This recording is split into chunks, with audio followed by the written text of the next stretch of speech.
So, do you have any challenge so far? No, please. No challenge, right? No. Okay. Uh, Okay. Mm-hmm. the last time when we were the last session, Mm-hmm. you said you get back to the set default. What? The set default. Set default. Yes. Okay, but I think I explained that, or I Really? didn't. No, you didn't. I didn't explain it. No, no. You did, but when you were like trying to like get an example, there was an error and you were like you get back to it. Okay, okay, okay. So I'll revisit that. Okay, sure. Okay.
Okay. So can you see my screen now?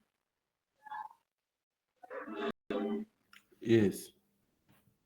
Okay. So let's quickly check that.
Okay, so I'm just going to give a set, okay, a value. Let's see, something like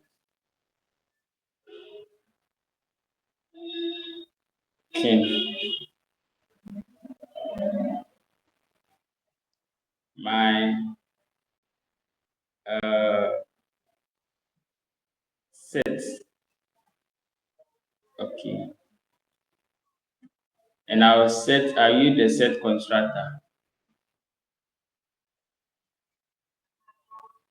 Okay. So if I check my set right now, let's see my set.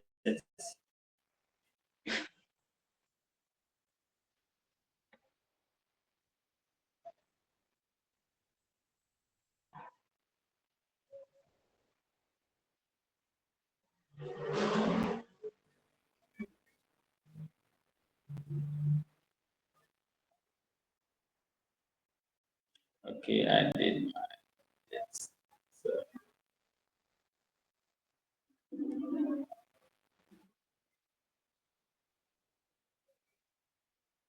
okay. So if I check here, you will see that my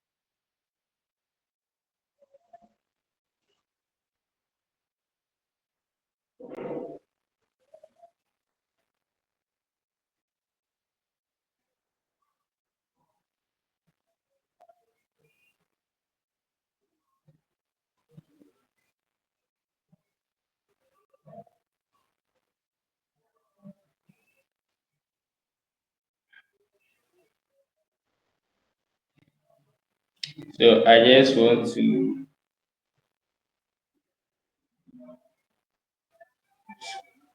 have you seen the set default?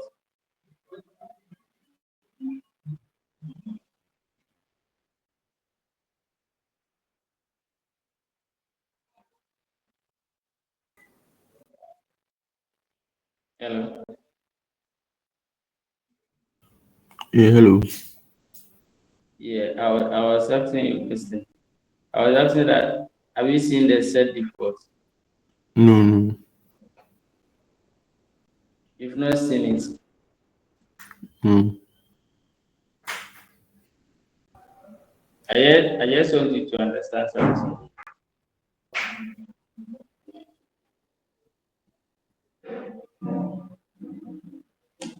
Just check what I'm doing.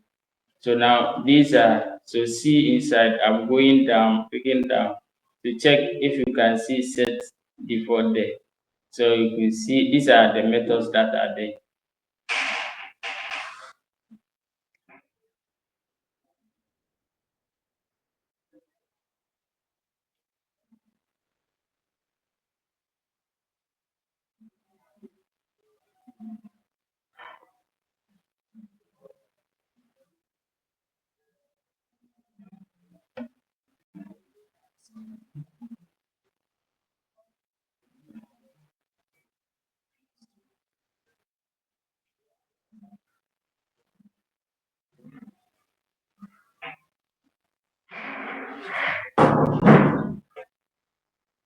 Yeah. So just watch.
Yeah. Did you see that? No. You didn't see that. No. Okay. So what I want you to know is that when it comes to the uh, these ones, so if for instance I want to the one that I've just connected, if I wanted to get that one, let's say maybe I want to get the update, all that I could do is that you use the dot operator.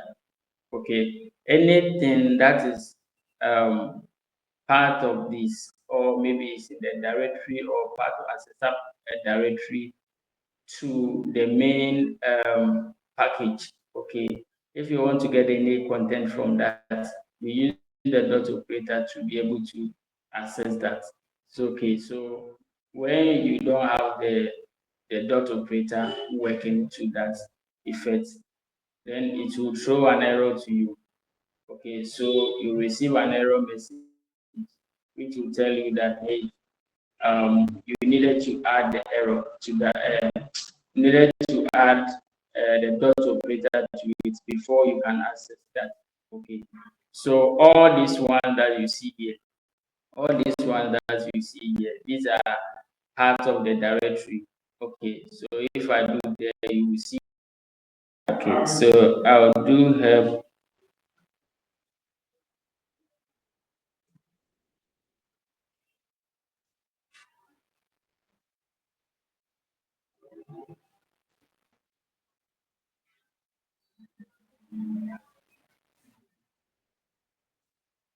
Big underscore set.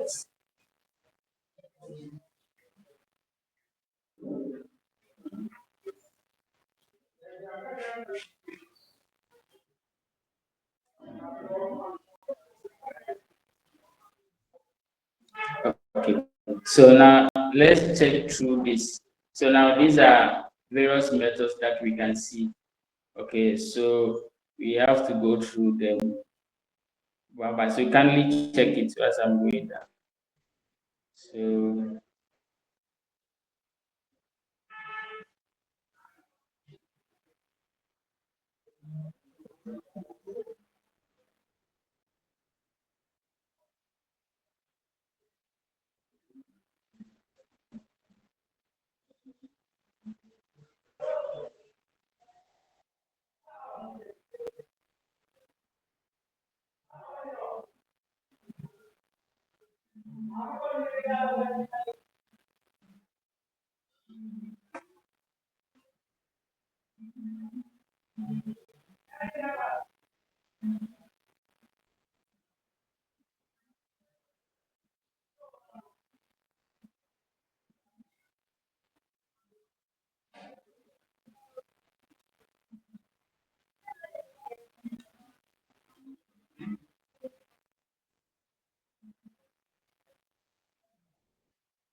okay, so I think you can see it here, right?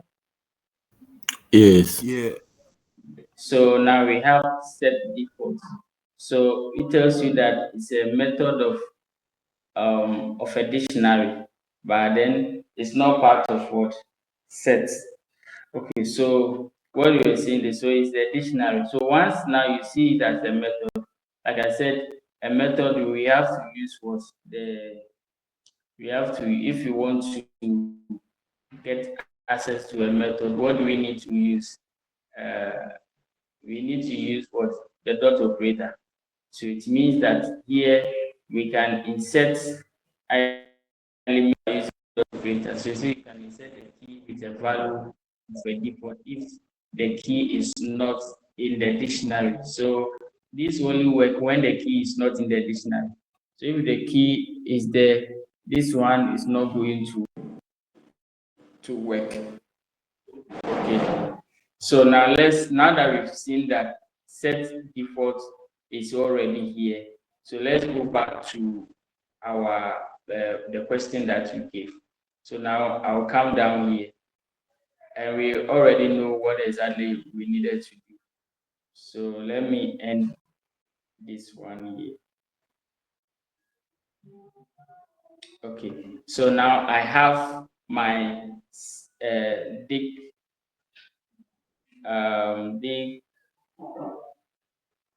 dig set.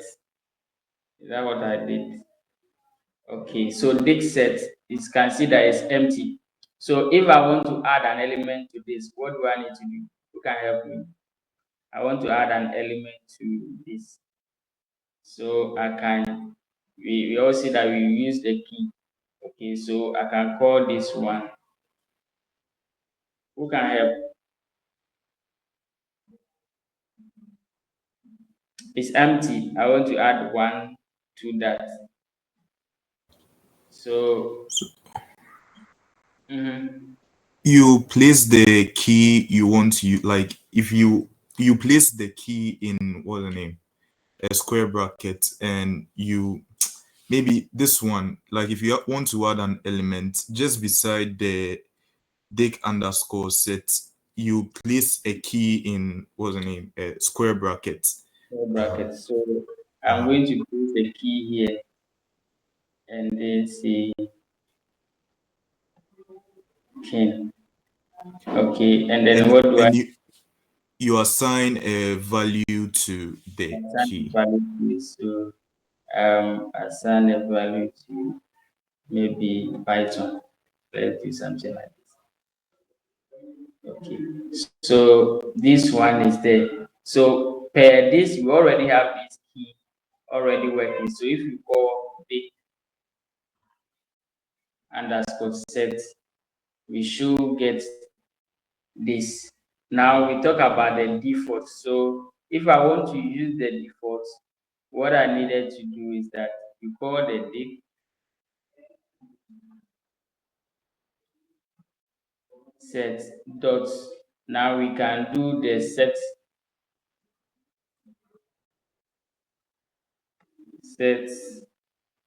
default.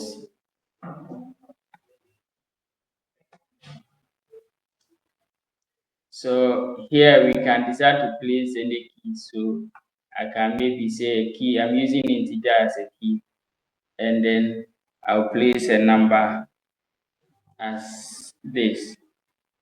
Okay. So with this one, you can see that 4 has been added to that. That's why it just show 4. You can see there's 4 here. It means that 4 has been added to it. So if I now call my dig like this dig set, you will see that it will show key 3 and then the value 4. Now, once the key exists and then I want to add another value, maybe I want to add another value, maybe 5, but I want to use the same key, it will not work because the key, it only pick when the key does not exist. So now if you see here, if I check this one and I run this, you can see it still gave me the key, the value that was previously there. So you realize that this one, the 5 that I added is not updated. So if I check here,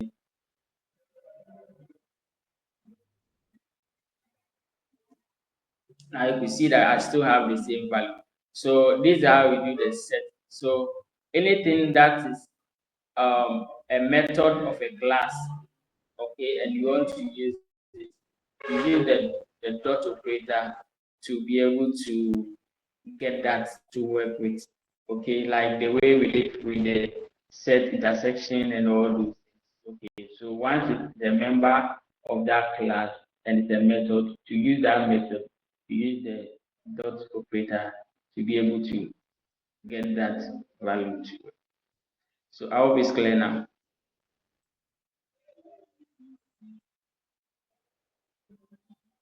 Hello. Hello.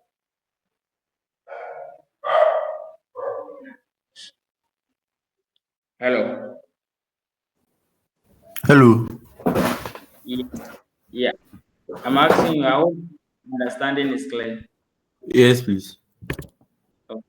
Okay, so let's go to the last one, the last question that you have. Now, in terms of the bit wise, so let's take an example here to try. So if I have maybe example, maybe this is example that I want to use, and I have now any bit byte operation has the bit. So byte of, so like say like it's a string, but what type of string? Is a byte string. Okay, so let's say I have a byte of, let's say, ABC. Okay, now with this ABC as a byte, now one thing I want you to know is that some of the application, something you will not, there is no need for to use. Okay, so you just stick to the most important parts, okay, that you actually needed. Okay, so I'm going to just show you maybe to change a byte to other type and all those things and stuff, but what exactly that you might be using that one for is the most important thing. If it's something like you are going to use it, so most code that I've seen, the most important part that you might be using. Let's focus on that. Okay, so now here, I have this one here, which is a byte. So if I call X here, it's going to give me, sorry, it's a small letter. So if I call S here, it's going to give me that byte. Okay, now you realize that from our previous class we said something, that anything within the code is what, anything within the code, either a single or a double code, is what, It's a string. String. it's a string. So you can see that we can use indices to get the value, right? But you can use the indices to get the individual string. But what happens is when you get the individual string, it doesn't come as a string. It comes as what? B is 10. So for instance, if I use the name X, and then I want to get the index of this, let's say index, I know the first letter will be for index 1. So let's say index 1. Let's see what will happen. Here, you see that I had 66. But you ask yourself, is 66 what I'm looking for? Exactly, you want to have what? A, but then it's giving you 66. So this 66 that is giving you is what? Is base 10. It's an integer. Okay, so it tells you that it's an integer of this. Okay, it's an integer of this. So that is exactly this one is doing. Okay, so if I have this number here and you place it into integer like int, then it's going to give you that value. Okay, like you saw this one, this is int. So when you place that in there, it's going to give you that value, because this is a byte. It's going to give you that value of the number 66. Okay, so that's what it means. But this number that is given to you here, That's what each key represents. So each character represents. We call this one ASCII value. So for instance, if I come here and I show you, let's say capital A. Let's look at capital A. So you will see that from capital A, the ASCII value for capital A, what we were getting like 66. So 66, you can see here is 66. That is the value that we have here. Is what we have the value there. Okay, so you can see how these ones are being represented. Okay, so these are ASCII value. That's what comes in. Okay, so based on this, and you can see that it has what a binary. So now the important part is every key, what we are using here, the keyboard part, we are going to use, it has the ASCII value, okay, then it has the number, that's the base 10, then it has the binary.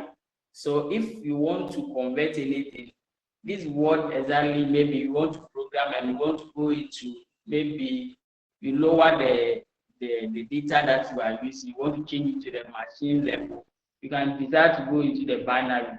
So you are looking at binary, the base 10, and then the character itself.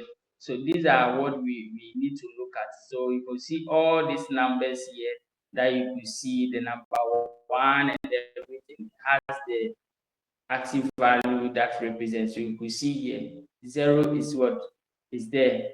You can see the binary. You can see the binary is there. You can see this. So this is the decimal. Then this one, when you come here, this one is the octa. That is the base 8. Okay, hexadecimal is here and the binary is here. Okay, so sometimes you see some of these ones here. Okay, so these are the most important parts that you needed to know. Now let's go into it. For instance, if I have the ASCII value and then I want to change it to, let's say, base 10, and then we look at maybe to change it to base 2. Let's look at how you write the code for that. So I already have this one. I've already stored this value here. That is this one. You can see here A, B, and this A, B, and C. So B here is 66. When we went there, you saw that B was represented by 66. Okay, that is index B. If we see here, B is represented by B is 66. You can see B is 66. Okay. Okay. And then you can see here octa value is 102. And then you can see here hexa is 2. And then the binary figure is here. Okay. So now let's look at how we can convert some of them so that you know how to do the calculation. So now I will be here. This is my bit value. Now let's look at converting this one to base 10. Then we look at converting it back to binary. Okay.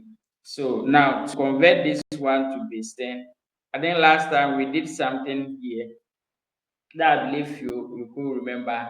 I hope you still remember the for loop. You still remember the for loop. Yeah. Okay, so now I'm going to use the for loop and the list comprehension because you know, as you know here, if I want to get individual value here, I can use the indexes to get individual value. Okay, so if I do here, I wrote the index 1, gave me 66. Then I need to do index another 0 will give me for the A index this, but you need to write a whole lot of code. So I could use a list comprehension to be able to do that. Okay, so maybe I'll put in like decimal value. Let's say decimal underscore value. Okay, so here what I'm going to do is I'm using the list comprehension. So for a list comprehension, I can just say that for byte, okay, because of course this one is byte and then this is the byte. So for byte in this, in the x, because the x is what is storing the byte. Okay, so byte in x. So now this is going to give me something, okay, but everything will be stored here. So I needed to add it to my list. So you write your bytes at the end. I believe we will get into this later on so you understand. But for now, just keep in mind what I'm doing. Okay, so with this one, it's going to give me for the individual. So when I write this code, then I come here and say decimal. Okay, decimal value. Okay, so now you see that I have individual value. That is, so A is a decimal value for this. Then I have 66. Then I have 83. Now let's look at. So this tells me that when I check my keyboard, each character here is represented by these numbers. So you can see that A. This is the capital A. Now when I check a small a, it will be different. So you bear in mind, small a, if I do A, B, C, let's do another one. And then this one I'm going to represent, so I'm going to do X caps. Let's say XC. I'm going to represent by small letters. So here I have my B. And this time I will see A, B, C, which is small letters. So with this one, I can write my for loop for that. So I could say DC value. So I'm using that one for decimal. So DCV, I'll use my for loop, and then I'll start with my byte. Now you understand it. So if I write it this way, it's okay. For bytes, for bytes in S underscore C. Okay, and then I'll call my D, C, and V. Okay, so you see that key with a different value. So this is tells you that each key. So if I use, that's why I say cap lock. When you cap it, change it to switch it to a different word, decimal number, and that number can be represented by a binary. So the computer will use the binary figure. That's what the computer will actually use when you press, anytime you press on your keyboard. Now let's go back. I now want to convert this one to a binary. So this is how you write. So to convert it, we will use the format function. I hope you remember the format function here. We did like this one. Okay, so I'm going to use the format function to be able to do that. And then because this one is a string, I want to change everything to a string. So to do that, I'll use my joint. I'll remember there's a join. So if I want to use a string like this, or let me use a symbol. So I will use a string like this, dot join, because join has the property of that. So within join, I can get access to that. So I can write my for loop to be able to do that. I think you already know the for loop that we wrote. So I will say for let's see, bytes. I'm still using bytes. Okay, for bytes in S, I'm going with the capital. Now this one is going to give me the normal decimal value. Okay, so here you already know that if I run this code, it's going to give me the normal decimal value. Okay, but I don't want the normal decimal value. So what that I needed to do is that let me store this information. Here it will store. So I'm going to store it as binary. Binary value.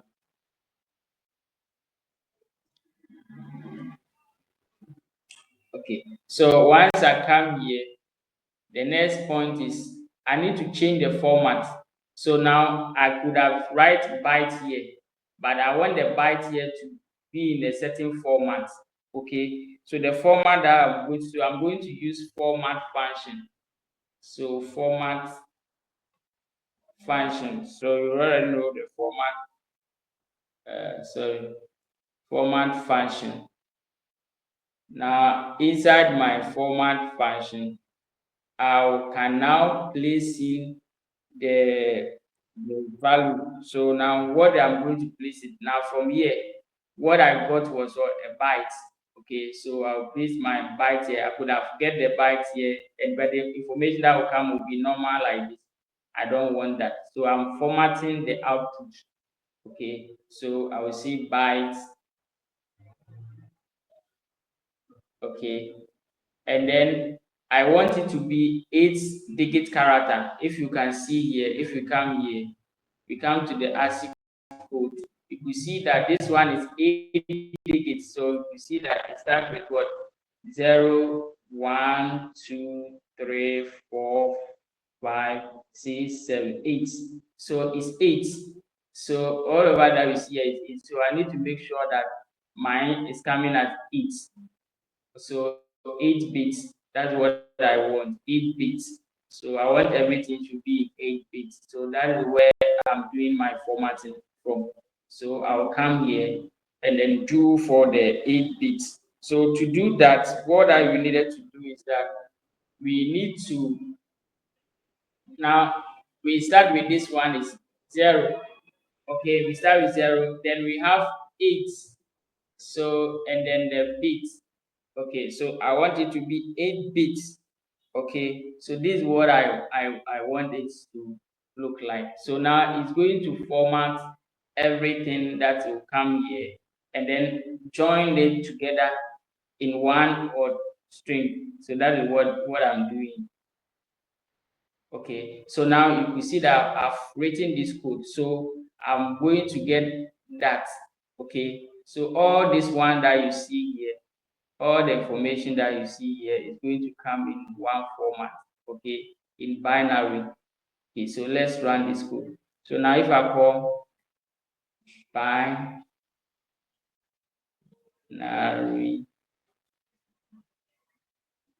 value, okay, so you could see that all these ones, so these ones are different one. Now you can see that the A is different, the B is different. So if I want to differentiate them so that at least you will know that okay, this is for A, this is for B, what do I need to do? Who can help me? Just count eight numbers. 8, yeah.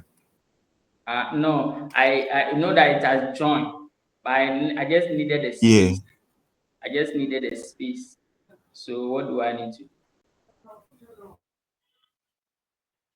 I want like there should be space between them so that I know that okay, the number, this is for the A, this is for the B, so we can go to the site and check what we've done is.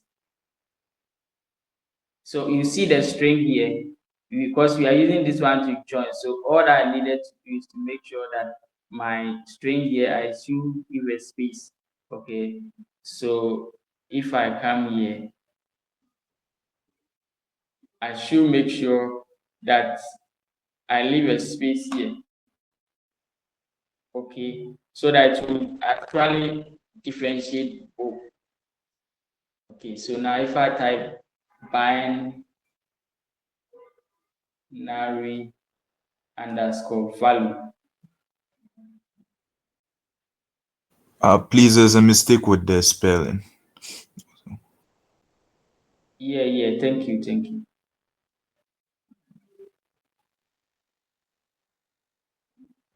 Okay, so if I come here, oh sorry.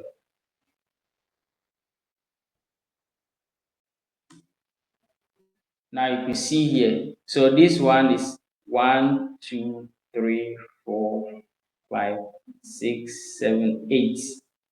Okay, so this is 8. Now this is 1, 2, 3, 4, 5, 6, 7, 8.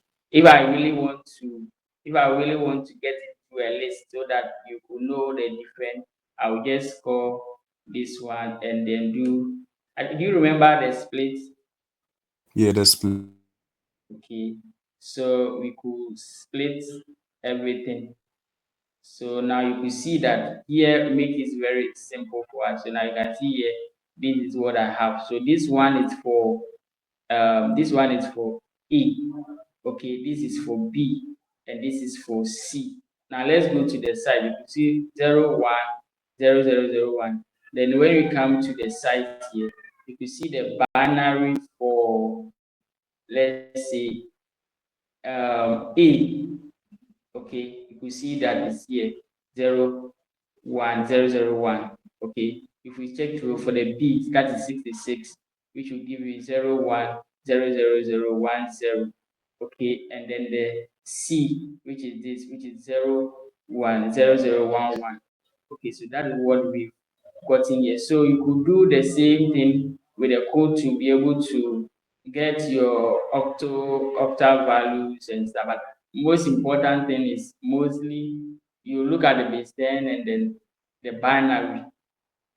Okay, but the same way that we've done, you could do the same way for other one, for other value. Here, you know that this one, the, the length here is not up to 8 and stuff. So these are some of the things that you have to maybe look at. But the most important part is the binary, okay, and then the this.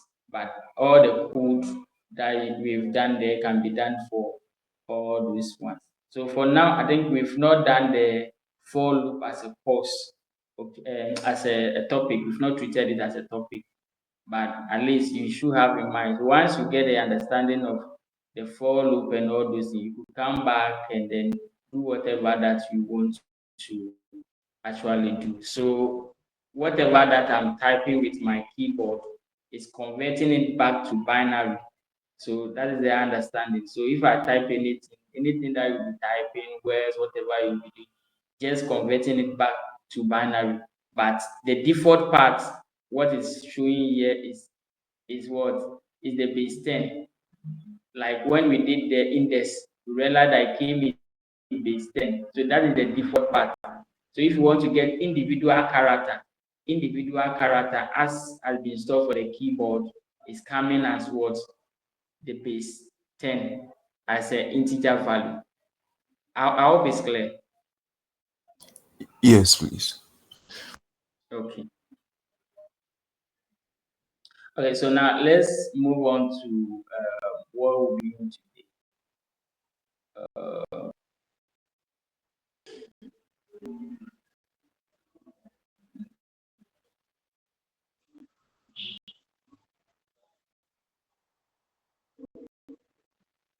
Okay, so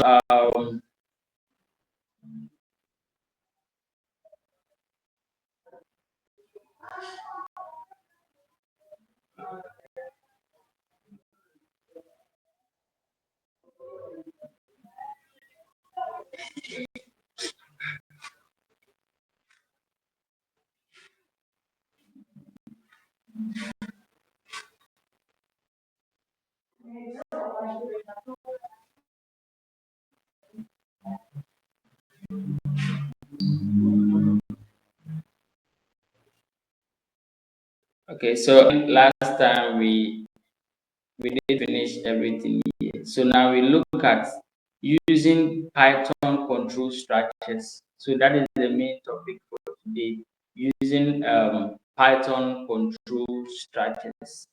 Okay. So now the control structure, when we use the keyword control, what comes in mind? When you hear control, let's forget about Python. Let's look at this, the word control. What comes in mind?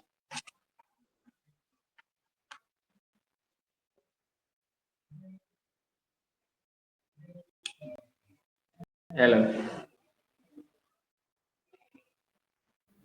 Hello. Hello. Yeah, I'm asking a question like when we hear the word control, what comes in mind? Taking over something. Taking over something. Okay. What other word again?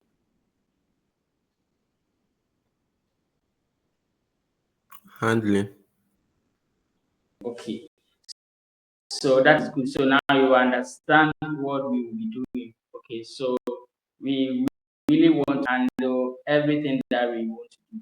Okay. You have command over everything. So it means that you decide what your program should look like. You decide how your program should work. You decide how the flow of your program be like. Okay, so that is the control structure. So all these ones, when you just then you can decide, okay, this is how I want my program to run, and then you also understand the Python structure, how Python has been structured. So when you want to write something, you follow the structure of Python. Okay, so we have these ones here. That's what we call control structure. So we'll be looking at the basic structures. So what are the basic structures that we need to understand? So the basic structures are sequence. Since we started, we'll be talking about the sequence. Then we look at selection, okay, and then iteration. So these are the basic structures: sequence, selection, iteration. So these are the basics that you need to take note. And it's everywhere. Whatever that we were doing, you realize there was activation, there was sequence inside, even the little program we just went through. You saw all those things were there like that. So you have to keep it in mind like that. Okay, so now when you talk about structuring your program, what are you looking for? Now, in terms of structuring a program, okay, the starting point of every Python program starts with the main function. Okay, so when you write every Python code, serial a complete Python code, start with the main function. So to see that this is the function that starts with main function. Okay? So when you see any code that's contain a function, and it's definitely going to start with the main function. Okay, so that is the accepted name that you need to look at. So main function is the accepted name that you need to. Okay, so what does it do? So when you execute a program, it will start with the main function. So the main function will run first. So you say typical executable. So once you execute the file, it's the main function. So you check like what does you have. So if those ones are not,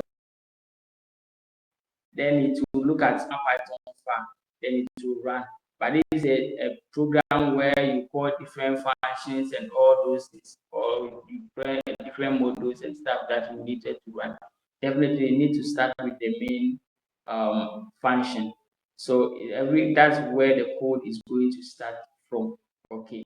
So we look at that here. So now let's see that if I have the main function, which is this. So this is how it look like. So the main function need to be called. So you always need to call your main function in a program. So to start with the main function, we use the if statement, okay, at the end. So now you can start with the if name. So this one is constant. You may have this one. So if underscore. So this one is underscore name underscore equal to main. That's underscore main. So that's what we see here.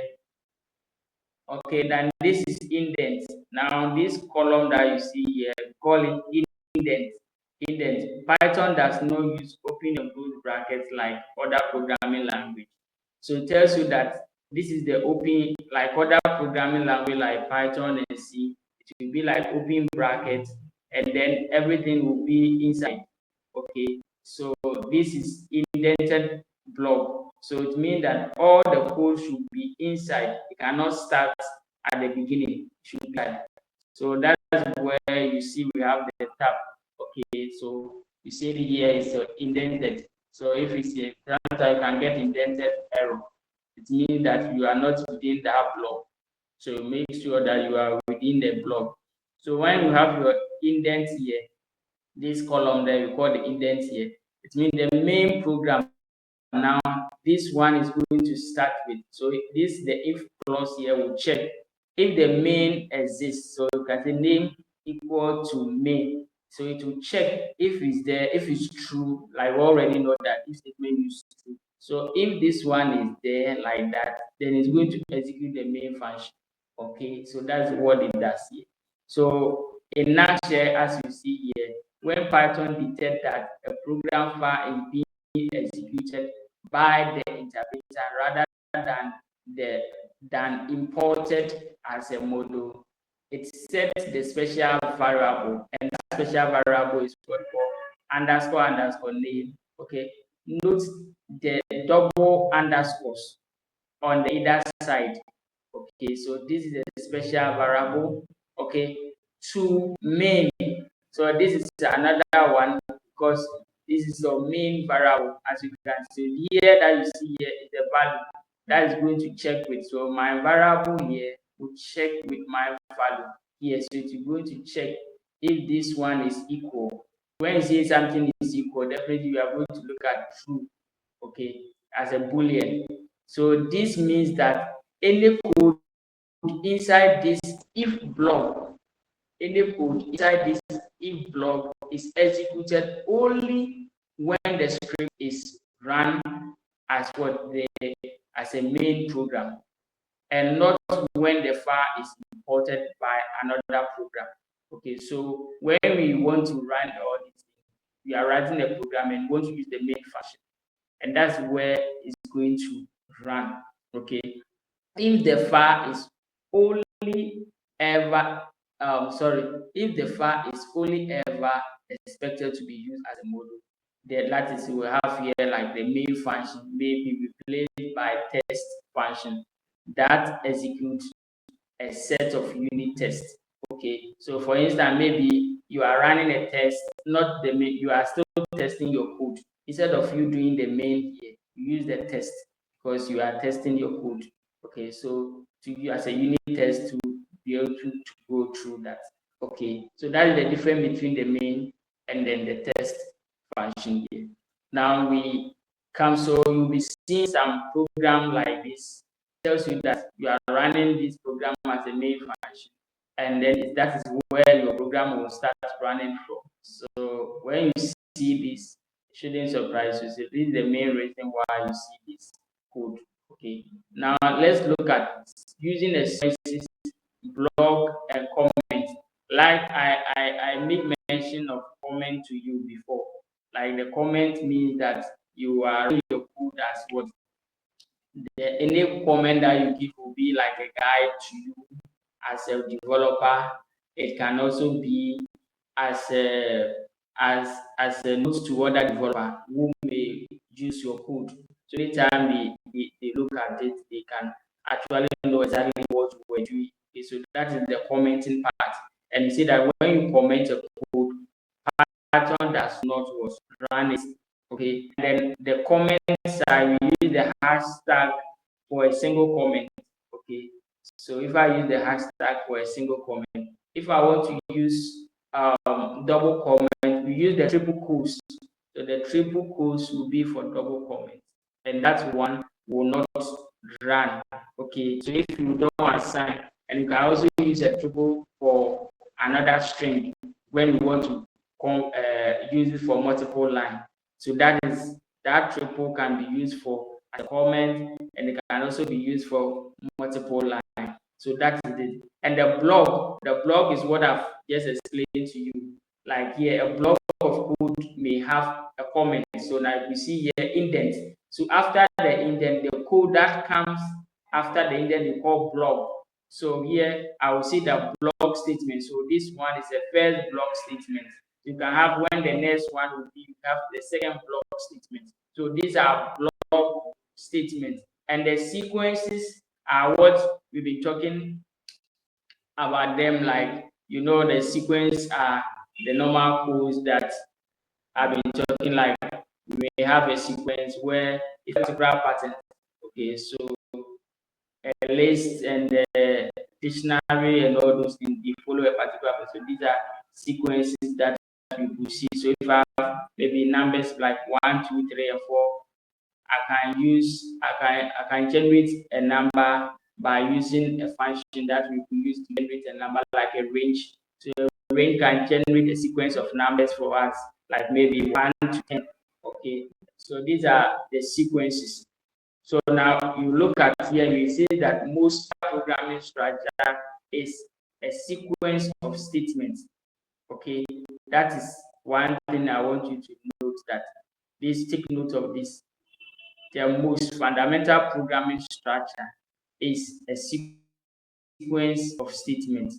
Okay, normally Python statements occur on a line by themselves. Okay, so as you can see here, if I have here, this is a statement. So S assigned to 2 is a statement, this is a statement, this is a statement. Then this one, so we also use the assign. So maybe we see that 2 is assigned to X, and then slash is assigned to /slash is assigned to Y, 9 is assigned to this.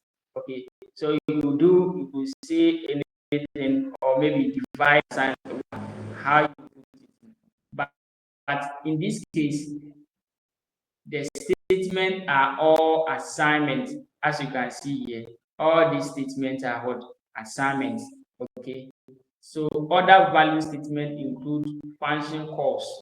Okay, a function calls, a model import, a definition. So function calls may be ints, like one may have here. This is what we call a function call. So if I say int, this is a function call, but you know that this, what does it do? If I say this is a function call, because this one is going to give me a number.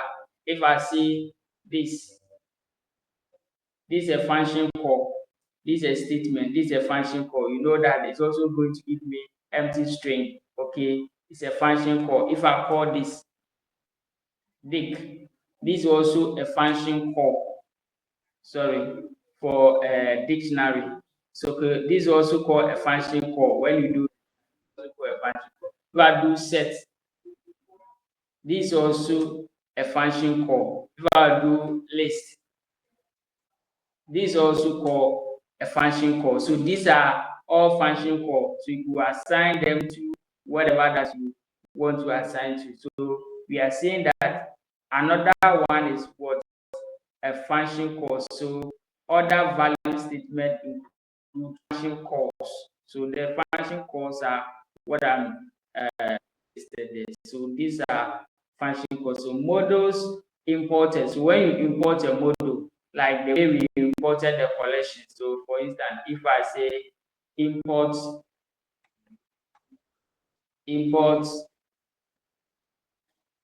collections.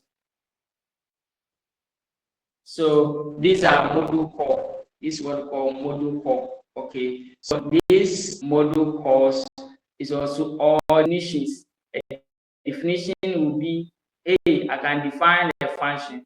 Let's say def, and this is what we call definition. So if I define a function here, and then my function name is called add.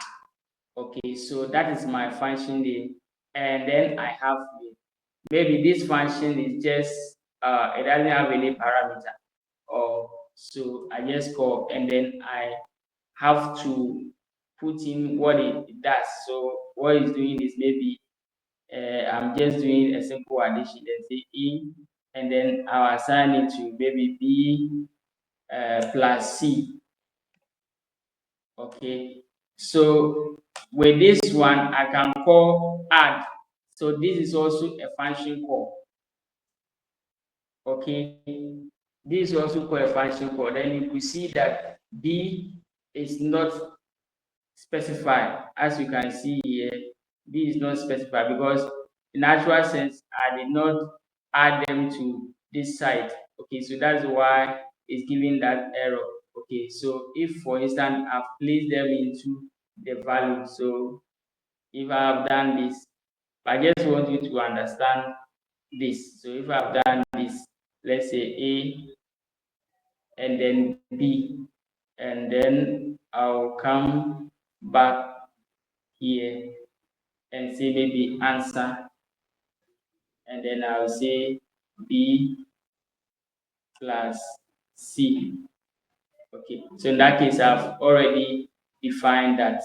So when I call my add,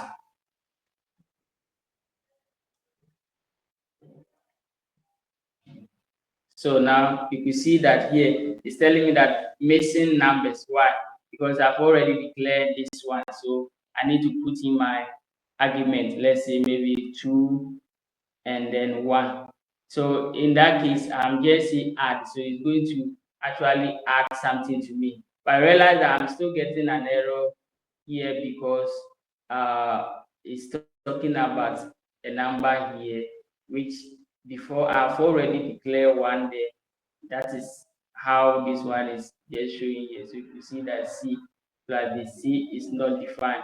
Why? Because I use B here just for you to understand what is going on here. I'm not intended to write any serious function here, but just for demonstration purpose. But the error that is coming here shows us that we actually declare A and B as what a parameter argument here, a parameter here. So when I'm calling it, I'm supposed to have A and B, not BC. So that's why I say that C is not defined. Okay, but that is not the main intention. Just to let you know that these are the definition parts. So now we have all these parts here. You can see that we have the normal one, as you can see, and then we have the models, as you can see that I call the model, we call the model. Okay, then we have the definition. You can also define a function or the function definition. So definition include functions and classes. So you could have a class and stuff or normal function. Okay, so the various control structures described in the previous, as we go there, you will see some of the stats, how you go about it. Now let's look at the block structure language. So now a block structure language is when you have your column. So like you saw that I started with a column. Now when you did the column like this, now all the code that's supposed to come should be in that block. So we call the indented block. So you can see that everything should be in that block. Okay, so that's what we term as a block structure. So you get the structure block, so that indent. When you check here, it gave 4 space.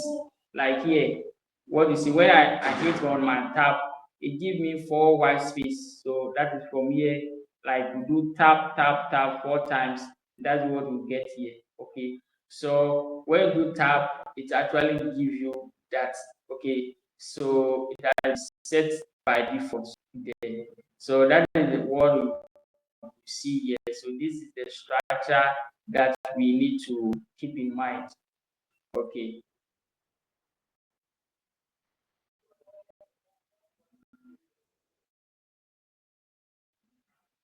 Okay, so now like you've seen that we have that one sorted out.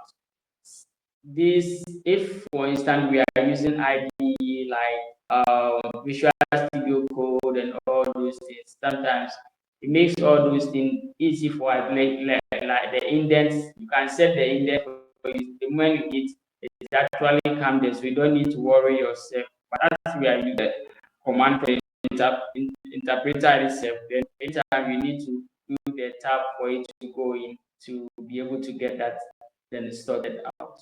Okay, so we can use different integrated development environments, which we call IDE. That's a different integrated development environment for IDEs. And then text editor, which I use text editor like Notepad. So you can also use a Notepad to be able to write your own code. Okay, so these are some of the things that you could do, and then you can also use the command prompt like what we are using the interpreter itself to be able to also interact. Okay, so these are the possible things that you could do when it comes to that. Then look at this.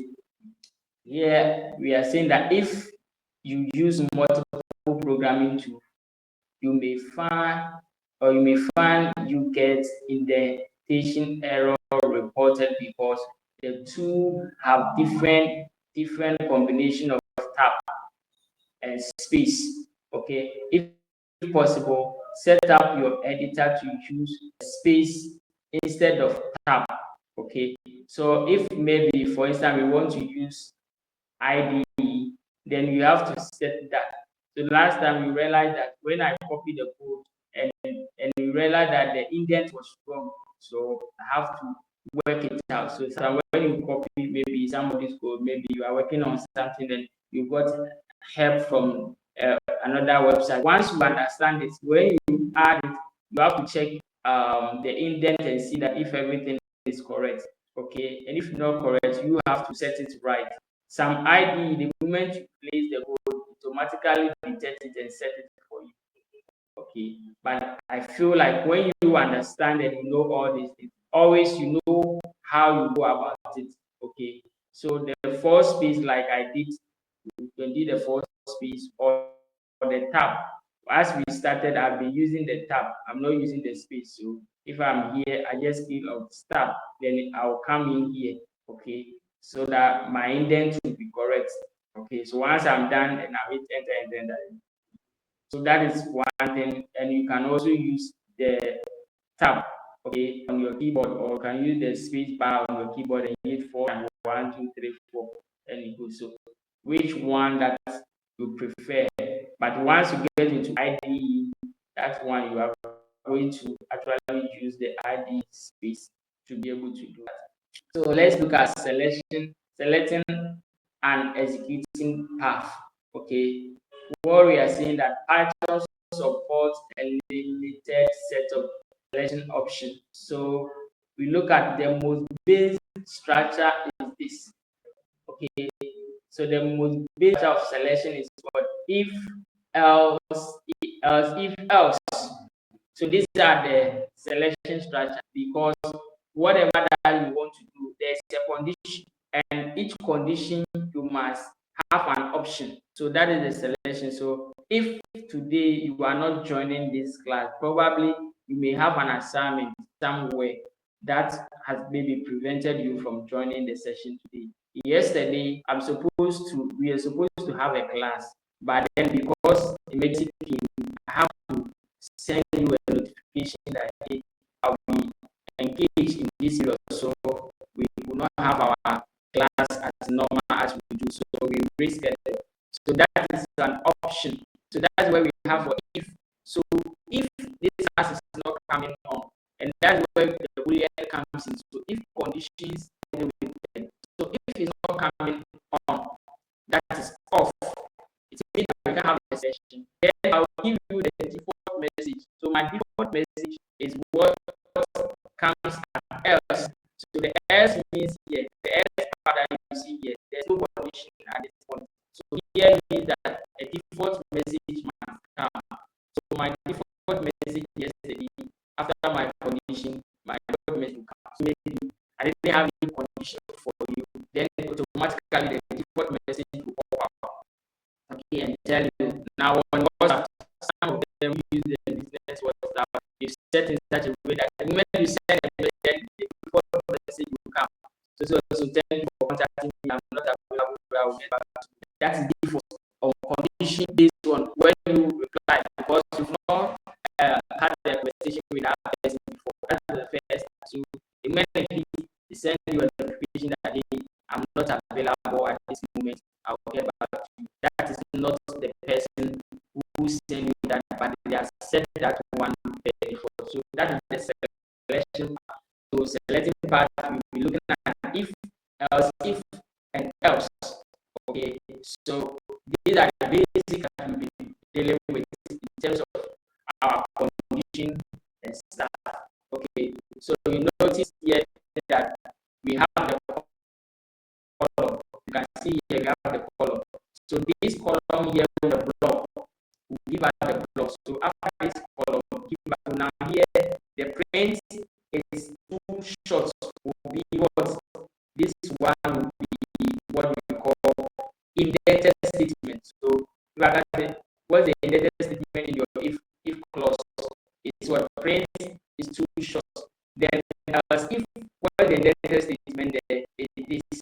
that is, it is for too long.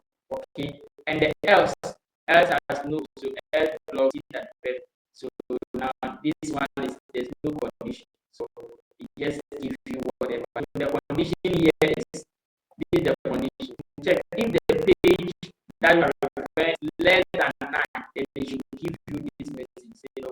If the pages that you can see is greater than 9, then it tells you that it's too long. So that is the way to check. If this one is true, then this one will come. If this one is true, then this one. For instance, if it is false, then this independent state will not be created.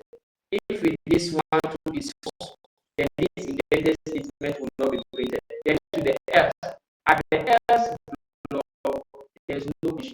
Automatically, you will receive what perfect as the statement. Okay, so that is what we seeing a lot here. So I think with this you have a fair idea how we will be going through all these ones as I've explained you here. So you see all these ones, it calls and all those. So these are all the selection parts. We look at the selection part, we're able to go through all those ones step by step. That is the selection. Now we look at the attribution. Okay, so now that is what we also need to look at. The attribution. Now I've been talking about attribution. Attribution simply means looping. Okay. So when you think about when anytime you hear or you see the word attribution, you need to think in terms of looping. Okay, so in Python, the popular loop system that you can think of, we have the while loop, as you can see. For now, you've not seen with the while loop. Okay, the for loop. Okay, now let me tell you what is the difference between the while loop and the for loop. Now, for the while loop, simply deal with repetition. Okay, so for instance, if I want to do something, like what I'm doing, I repeat it multiple times. Like I have to print an item, and I have to print the item 10 times. So I can use the while loop to be able to do that. Okay, so the while loop will print the item for 10 times. So that is how the while loop works. So you see here the while loop.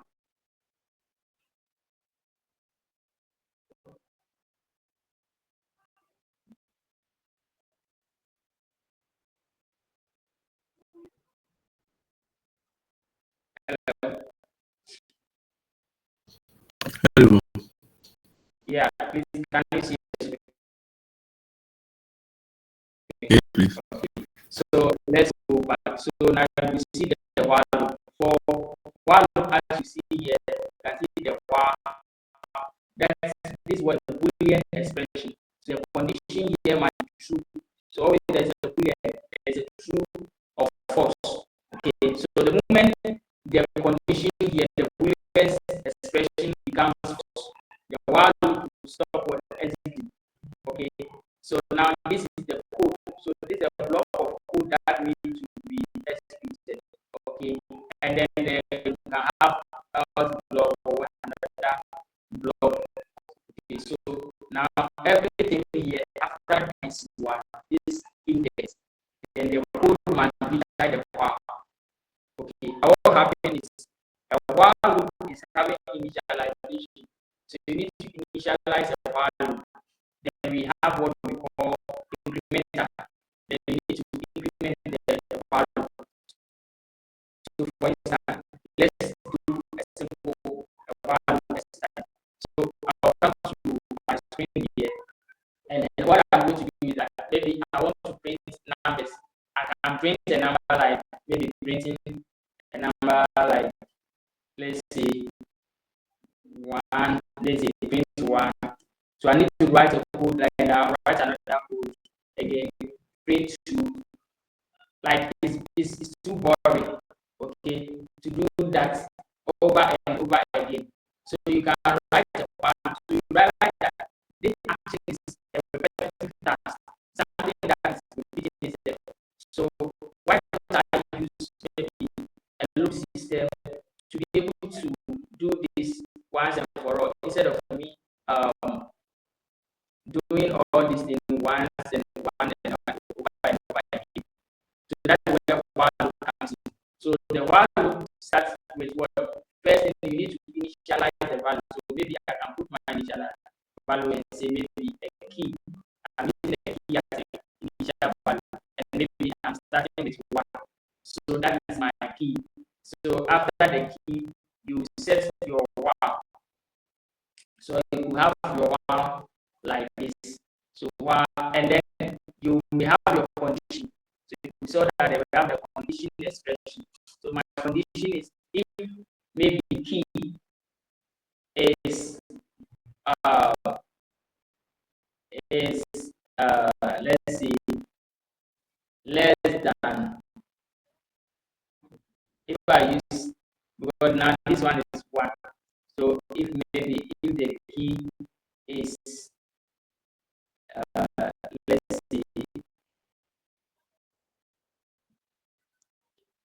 let's see greater than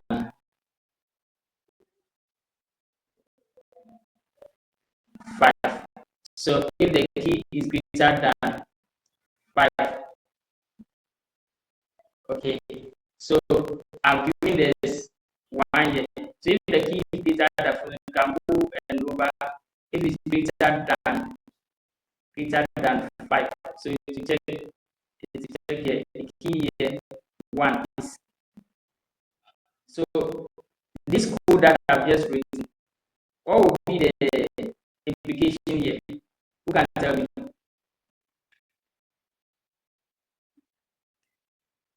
Will it run when I run the code? Will it run?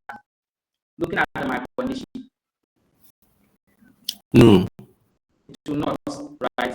Because I'm saying that was greater than. So actually, first thing, 1 will not be greater than 5. So nothing will happen, right? So it will be false. So nothing will happen at all. Okay. So if I really want it to work, then what I needed to do is that I can change my sign is what? Less than. So if key is less than 5, so definitely the first one will go through. Okay, the first one will go. So now I have here, and sorry.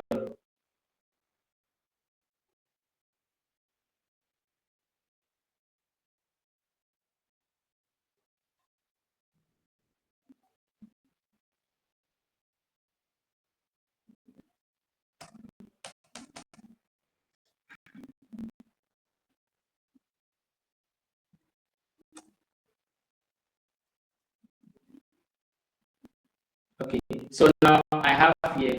So now within this one, we can have our code. Okay, so what do we want to print? So now we can print the numbers that we want to print. So what do we want to print? Maybe we want to add this one, the key, to another number. So what we can do is that when we see something like this,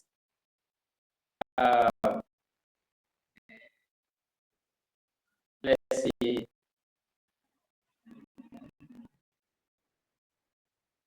Print